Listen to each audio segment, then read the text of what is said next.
Hello, everybody. Welcome back. I have lovely Luba here with me to have a little chat and Q&A. So if you are watching on the Facebook Live and you have any questions, just pop them in the comments and I'll make sure to ask them. That was amazing. Thank you for putting in that performance for us.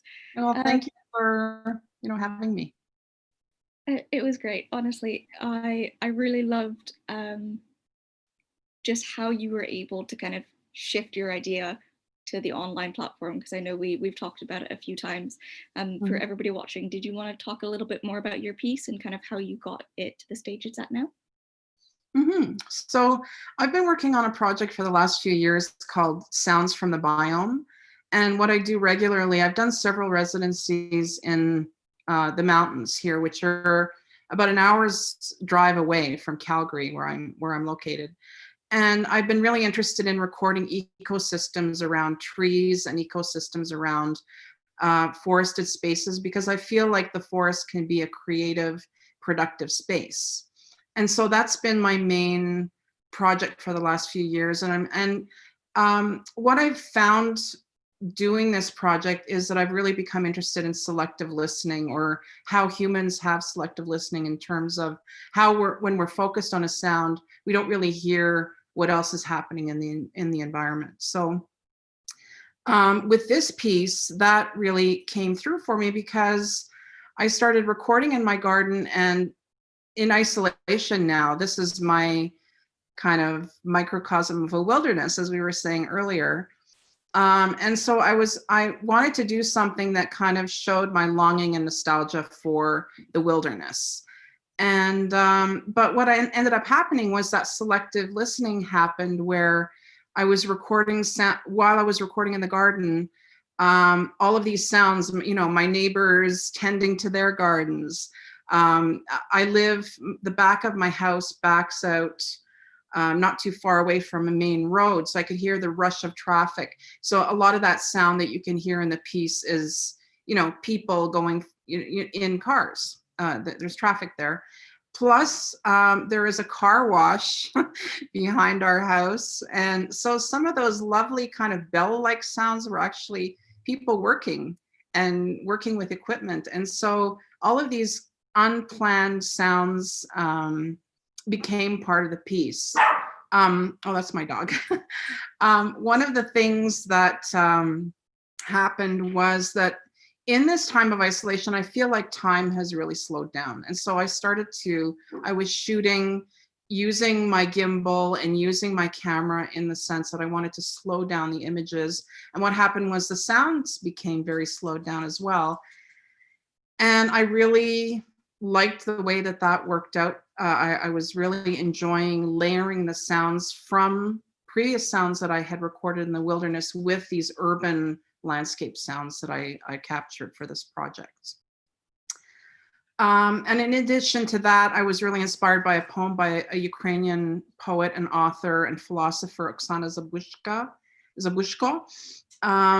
She had written this poem called A Kingdom of Fallen Statues. And it really spoke to me now in terms of what's happening in the world, because it talks about broken statues and how, but the ending talks about Nike, who's the goddess of, well, the Greeks believed that she was kind of healing, and she stood for strength and reparation. And so I thought that really inspired me for this piece.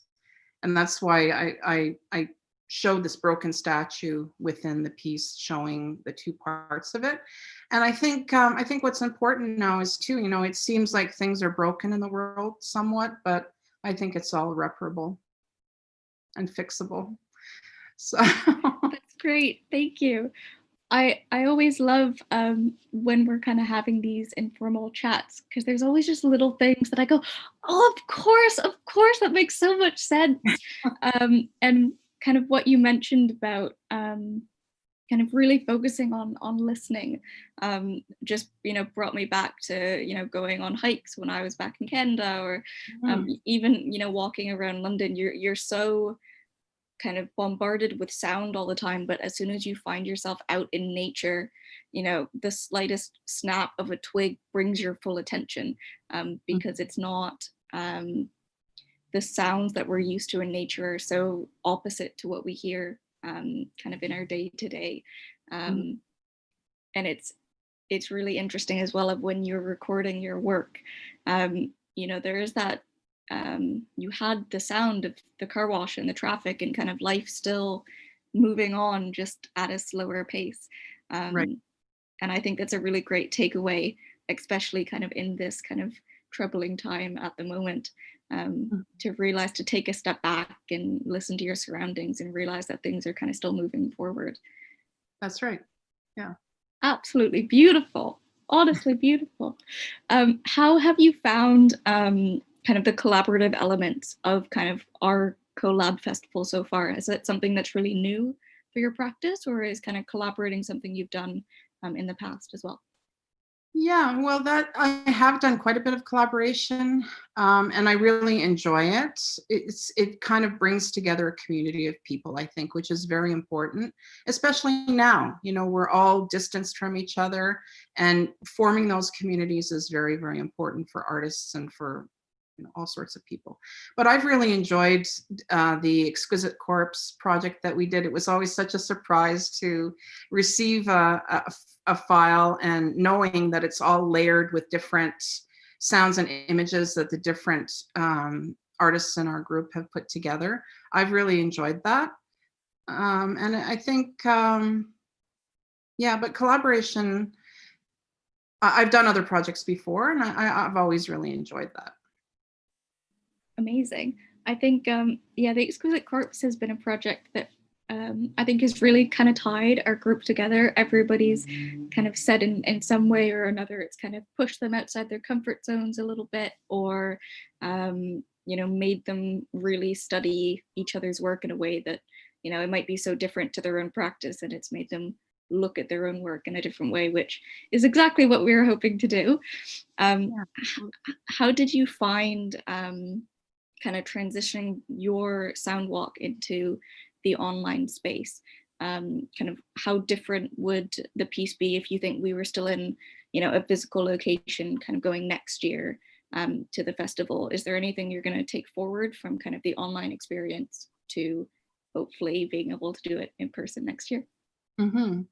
So yeah, I think I really need to think about the clarity of sound and how I'm going to collect the sounds within the environment, because my initial idea was to layer those sounds in Bath, taking my wilderness sounds and playing them actually in a forested area, and then recording at the same time, you know, capturing those sounds within the immediate environment. So I'm still thinking about doing that, but I'm going to have to figure out what type of microphones to use that are, and what type of space, maybe more of an enclosed space would be more suitable.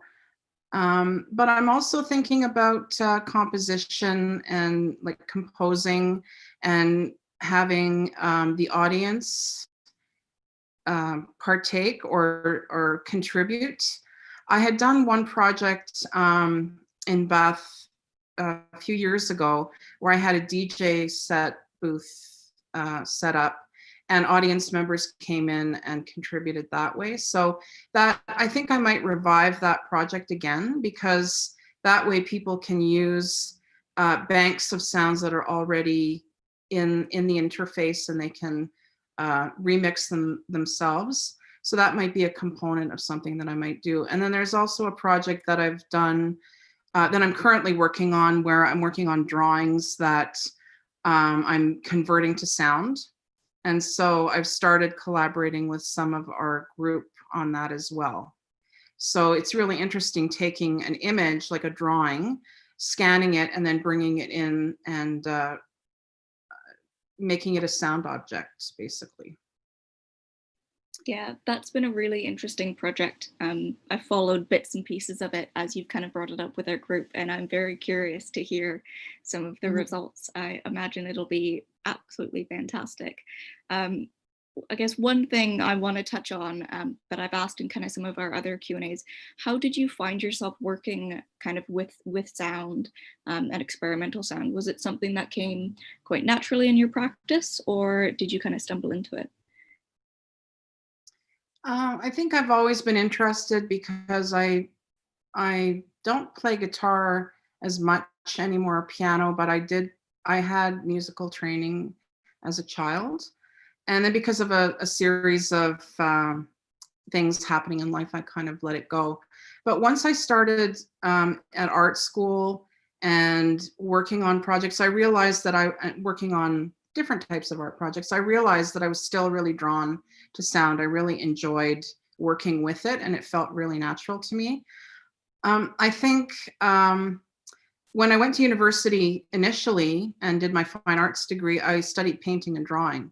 And I was really interested in layering colors and the layering and what kind of came through in those layers when I was using paint and drawing materials. And I think about sound in the same way. I think about how to layer different, and making some sounds more transparent and others more opaque. I think of it kind of as a painter. So that was really, I think it was the combination of my music background and then bringing that together with the ideas that I used in painting. That's great. Thank you. I'm very curious, and this is more of a personal curiosity. Where did you study in Canada? Because I applied a fair few places before deciding to come and study over here. And I'm just curious.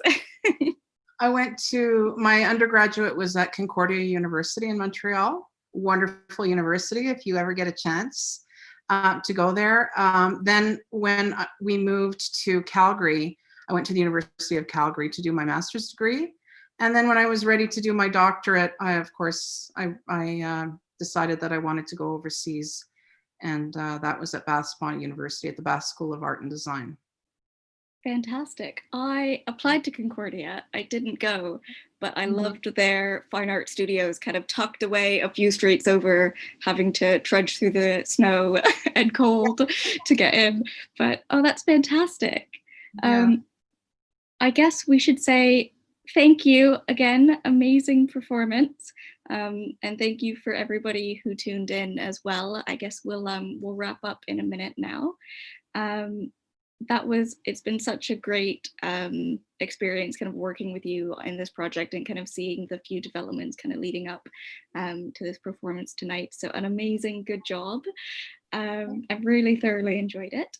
And hopefully we'll see you next week during our open studio as well and can chat a bit more then. And thank you, Marlene, for putting all of this together. It's been a fantastic experience. I really enjoyed it. I'm so happy to hear that. We will close out the stream now for everybody watching. Thank you for tuning in. We will be back tomorrow morning at 11 o'clock with another Exquisite Corpse. So do keep your ears open for that one. And we will see everybody then. Goodbye, and we'll see you all soon. Goodbye.